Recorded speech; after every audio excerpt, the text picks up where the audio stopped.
Do you have bottles that it makes you a little sad when you finish it?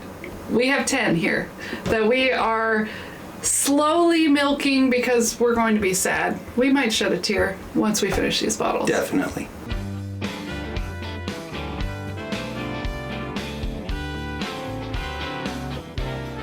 Hi friends, I'm Laura, he's Troy, we're Baker Drinks, and these are our 10 bottles that we will be sad once they're gone. You know, everybody has those bottles that they have that sentimental connection to, you know, for whatever reason, whether, you know, you drank it with a special person or it was your first of a specific type or whatever. You know, everybody has those, and these are ours. So for me, right off the bat, I'm going to start with this Russell's pick. And I've got an empty one here, which if you were on our live stream a couple weeks ago, you might have saw me shed a tear when I killed that guy. We used to call this my birthday bourbon because Total Wine would put this single barrel out around my birthday. So this one was bottled on 2/25/2022. This guy was bottled on 2/25/2021. My birthday happens to be 2/21. So before we were able to grab the birthday bourbon, this was Troy from Baker Drinks' birthday bourbon. Mm-hmm. And I absolutely love them. I look forward to their release every year. I've got the 2023 version out in the Speakeasy. But just the fact that I can't replace this bottle, and it's because it's a single barrel. My birthday bottle. I absolutely love it. It hurts a little, you know, when that happens. Okay, so first for me, it's not as much sentimental like birthday, but I've got the Balcones single malt, single barrel. This one again is a Total Wine single barrel. It was aged in new European oak barrel for 60 months. It is hot, 64.7% alcohol, and the reason this is important to us is we were getting into single malts and everyone hated on Balcones, and we had tried it early in our whiskey journey. We tried their shelf cheaper bottles and we weren't a fan either. We weren't the bourbon, the rye, we're like, I don't need that. But then we found this cask strength single barrel, single malt, flashing lights. And it is amazing. The problem is, again, it's a single barrel. It's not replaceable. Yes, you can get something similar, but it is so different than other single malts we have. Probably because of the Texas heat, it is crazy flavored. Huge flavor. But it is fantastic. And once it's gone, it's gone. We will never have that exact same bottle again. And prior to that bottle, we were kind of 1 foot in the door, 1 foot out the door on single malts. Once we drank that guy right there, we were like diving headfirst into the single malt game. That changed our whiskey trajectory. It did. For the better, I think. And if you've not transitioned into single malts yet as a bourbon or rye drinker, I highly encourage it. The flavors are just so huge and so complex. And when we say transition, we don't mean quit drinking bourbon, because obviously we have not quit drinking bourbon. We do not plan on it. I think we just like a wide range of flavors. Yes. It makes it more exciting. Each sip is totally different than what you had in the glass before, and it's just more fun. So if you want to have more fun, try new things. Yes, for sure.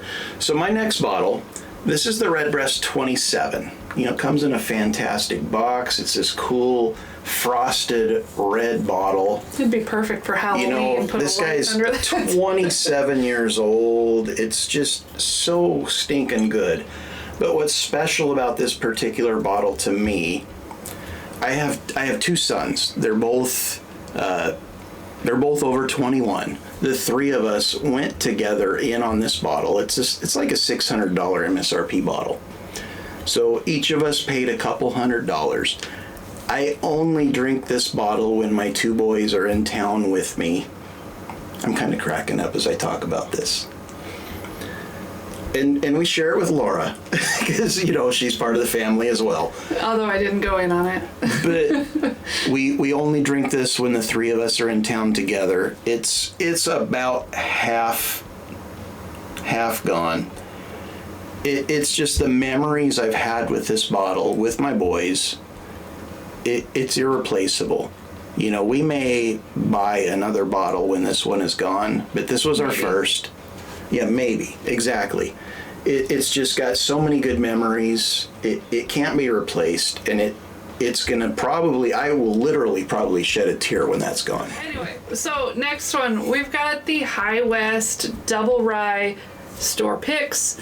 This one particular is a ruby port barrel, but in general, we're just talking about the High West Double Rye Picks. And we love these. We have several. We think they're fantastic. The problem is the company stopped making them. They're just decided they're done with them, even though it's like the best product you can find. I mean, maybe not compared to some of their special stuff, but we can't get that special stuff, so that doesn't even count. Right. This is the best product they make that was obtainable. And we searched them out. We hunted. Every time we'd go to a store and they had a pick, we'd look at the finish and see, is it different than one of the finishes we already have? Because if it was coming home with us. It's a buy every day. And that's why we have 5 or 6 different ones. I'm not sure how many. But they're all fantastic. They have great flavor. We love the double rye from High West anyway. Mm-hmm. Like their basic double rye, which is cheap. Cheap. It's $30. Yeah, it is a cheap whiskey, and then we actually prefer it over their Rendezvous Rye, Rendezvous. So old Rendezvous Rye was good because they used to blend it with like super aged stock. They're not doing that anymore. It's all very young stuff. The price is still high. It's like $75 for Rendezvous Rye. It's like $30 for Double Rye. Yeah, and we like this one better. And a pick with a finish, yes, it's more expensive than the $35, $40, but it is fantastic. And we're sad that they're just not going to happen anymore. Yeah. So what we have is what we have, and we will never find another one again. If you see those in the wild, grab them, because they're not going to be there for long, and when they're gone, they're gone. So next for me, this is the Sam Houston 15. Okay, it's a great bottle, and you're probably wondering, Troy, why is that so sentimental to you? So this right here, we went on a family vacation last summer over to Idaho. We stayed in Coeur d'Alene. And while we were there, Idaho's a liquor control state similar to Oregon. They have a website that lists all of their bottles that they have in their stores. Mm-hmm. We found this bottle on that website. It was probably an hour from where we were staying. In the middle of nowhere. Yeah, so one day after golf, because Laura and I play golf on vacation, we jumped in the Jeep. We went on a road trip out into literally the middle of nowhere. It was just there was nothing road out with there. Nothing. I thought we were lost. And you're talking, I don't know what the point of Idaho is called, up in that skinny part. That's where we were at. We were not that far. Crazy middle of nowhere. You know, I heard banjos. You did not. But there just wasn't anything there. There was like no restaurants. There was no. But we went on this wild road trip together, family vacation. This bottle, it's a great bottle, but that memory of us road tripping out into the middle of nowhere, it just cannot be replaced. And that's why this guy's on our list. Okay, next. I tried to talk about it before, but we are back to it. We've got the Jack Daniel's Coy Hill. Yeah, I'm sure anyone that would have this bottle would probably have it on the list. But this was like the transition period for us. It was really when we got into Jack Daniel's, because this is our first like amazing bottle we got from them. But it was also the transition of us getting decent bottles at a decent price in our local area. So we, became friends with the local store owner, and we brought him samples, and we talked to him and whatever. And we got this bottle for $70. $75, which is a great price.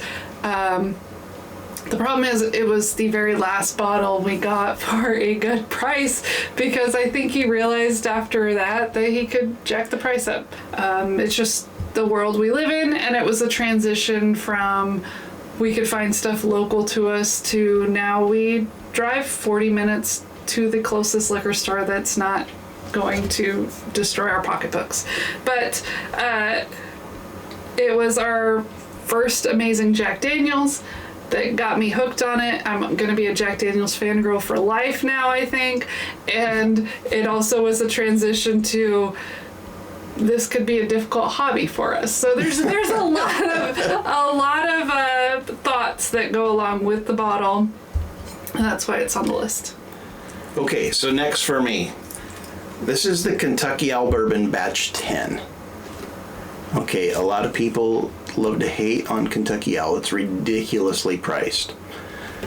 But the earlier stuff was fantastic. Batch 10 was the last batch that Dixon Dedman worked on. Mm-hmm. I'm pretty sure he had already sold the company to Stoli at this point.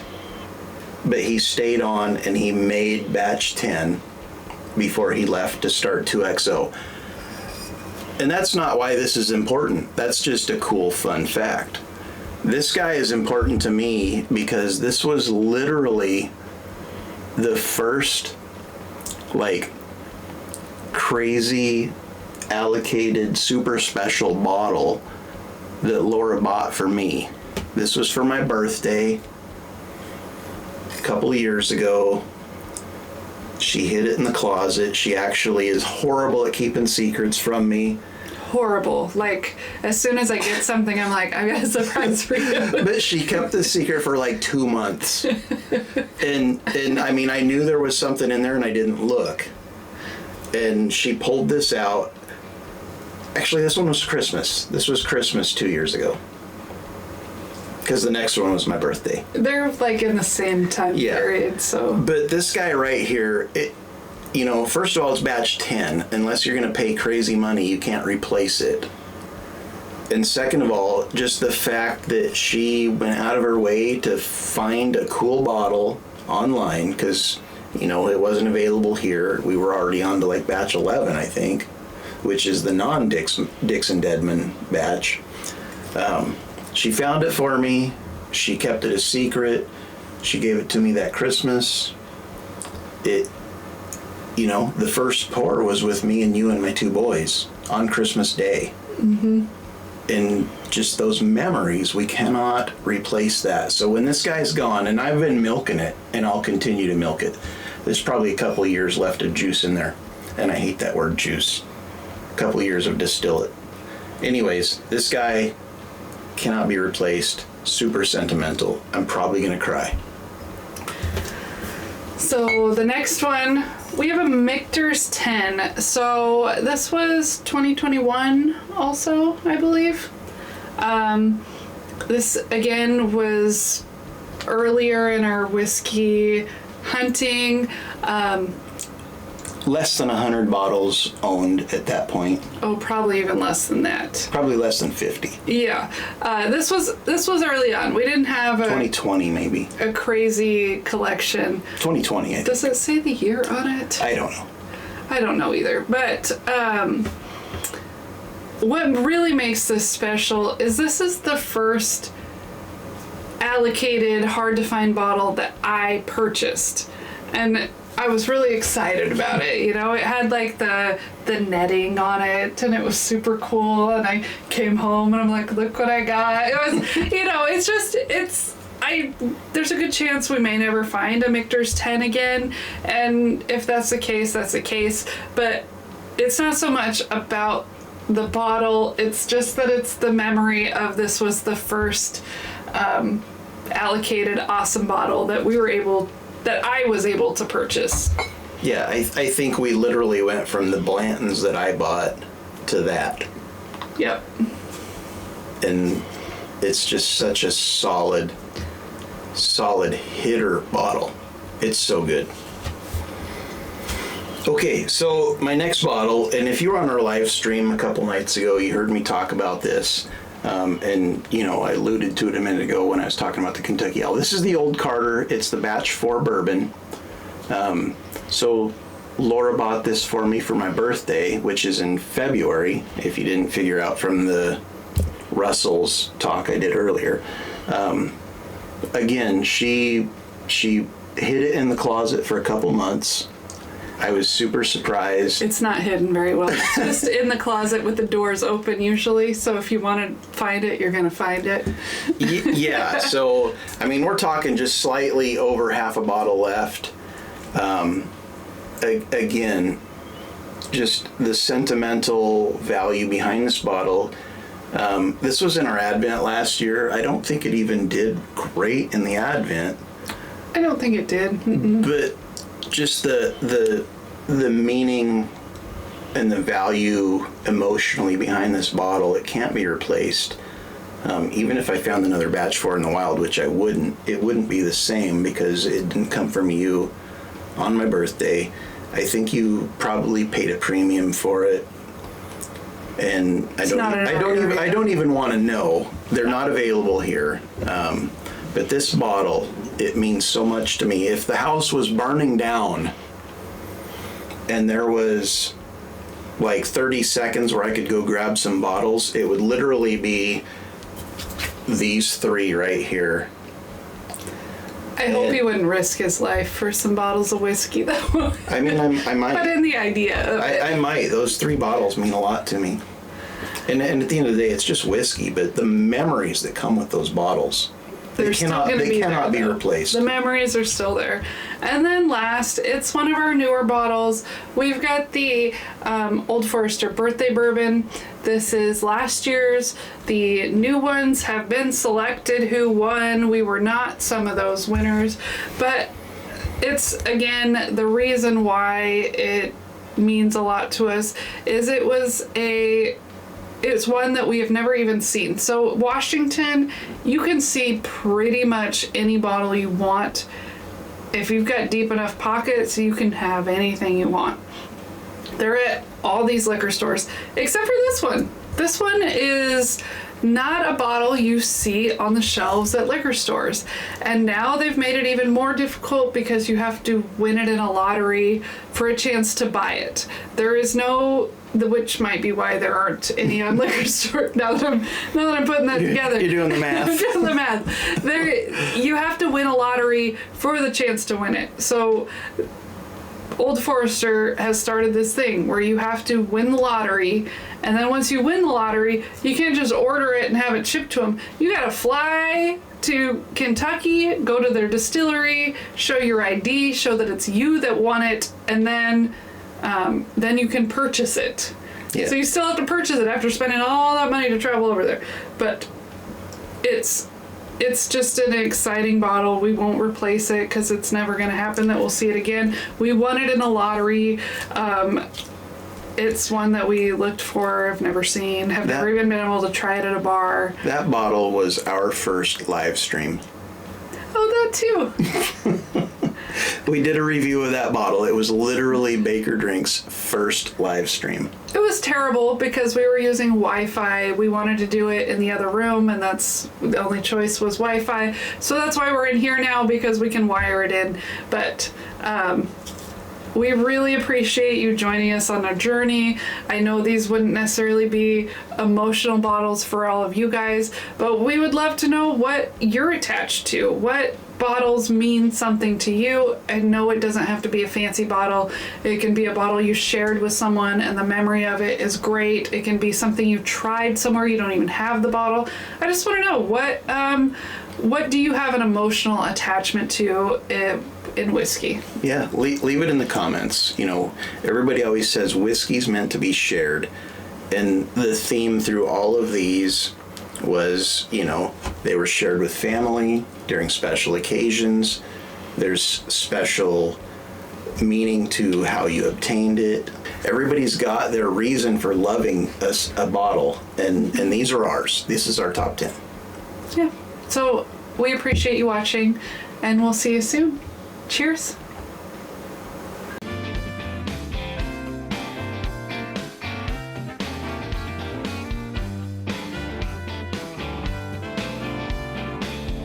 I just want to remind you guys that I will be doing a giveaway once I hit 1,000 subscribers on my live stream. We will be giving away a Henry McKenna 10, an Eagle Rare, and a Blanton's. I just need you to subscribe, share my videos, leave comments, anything you can, and then join on the live stream once we hit 1,000 subscribers. Thank you for watching. Cheers.